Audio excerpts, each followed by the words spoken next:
नमस्कार मित्रांनो, स्वागत आहे तुमचं आपल्या SR परकारे यूट्यूब चॅनलवर, जिथे आम्ही तुम्हाला प्रेरणादायी कथा आणि जीवनात सकारात्मक बदल घडवणारे अनुभव सांगतो। आजची गोष्ट तुम्हाला नकळत येणाऱ्या चिंतेपासून मुक्त होण्याचं महत्त्व शिकवेल। कोणी योग्यच म्हटलं आहे, चिंता आणि चितामध्ये फक्त एक बिंदूचा फरक आहे। या जगात अनेक लोक विनाकारण चिंता करत असतात, ज्याचा काहीही उपयोग नसतो। चिंता आपल्याला आजारी पाडते, आपल्या मनाला व्यर्थ ताण देते। आज आपण एका ओव्हरथिंकिंगची गोष्ट ऐकणार आहोत, ज्यातून शिकू की आपल्याला विनाकारण चिंता टाळायला हवी। एका गावात एक शेतकरी राहत होता, ज्याला सतत चिंता करण्याची वाईट सवय लागली होती। त्याचं सगळं आयुष्य व्यवस्थित चालू होतं। त्याच्याकडे शेती, बैल, गाडी, घर, पत्नी आणि 2 मुलं होती। परंतु त्याला कोणत्या तरी अनहोनीची चिंता सतत सतावत असे। कधी तो विचार करायचा, जर पिकात कीड लागली तर, जर पाऊस आला नाही किंवा फार पाऊस पडला तर, असं सतत भविष्याबद्दल चिंताग्रस्त राहून तो स्वतःला त्रास देत असे। त्याची पत्नीही हे ओळखू शकली होती आणि तिने त्याला समजवण्याचा प्रयत्न केला की तुम्ही उगाच चिंता करणं सोडा, पण त्याने तिचं काहीच ऐकलं नाही। एका दिवशी तिला कळलं की गावात एक बुद्ध भिक्षू आले आहे, जे सर्व समस्यांचं उत्तर देतात। मग ती आणि शेतकरी त्यांच्याकडे गेले। शेतकऱ्याने आपली समस्या भिक्षूंच्या समोर मांडली। भिक्षूंनी शांतपणे त्याचं ऐकलं आणि म्हणाले, ठीक आहे, उद्या सकाळी या, मग तुमच्या समस्येचं समाधान सांगतो। दुसऱ्या दिवशी शेतकरी आणि त्याची पत्नी आश्रमात आले। भिक्षू चिंताग्रस्त स्थितीत होते आणि त्यांच्या समोर एक दुधाचा ग्लास ठेवलेला होता।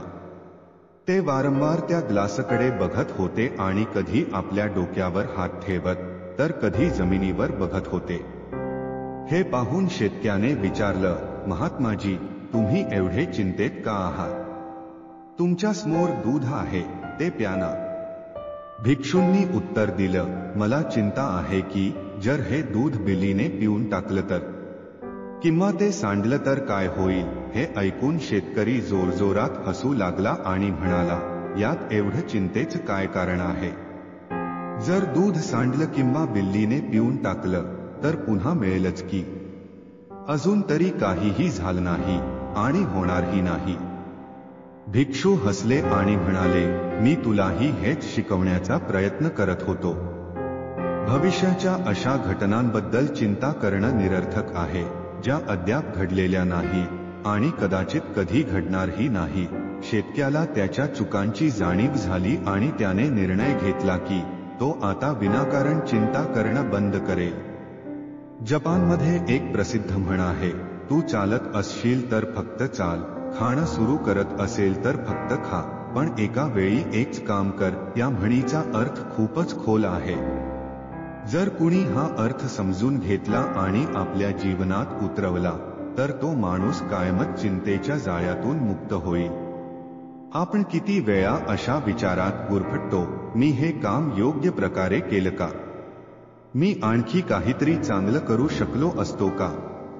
याचा परिणाम काय होईल, किंवा लोक माझ्या आणि माझ्या कामाबद्दल काय विचार करतील? हे विचार आपल्या मनाला त्रास देत राहतात आणि आपल्याला सतत चिंता करायला लावतात। पण याचा सोपा उपाय म्हणजे जागरूकता।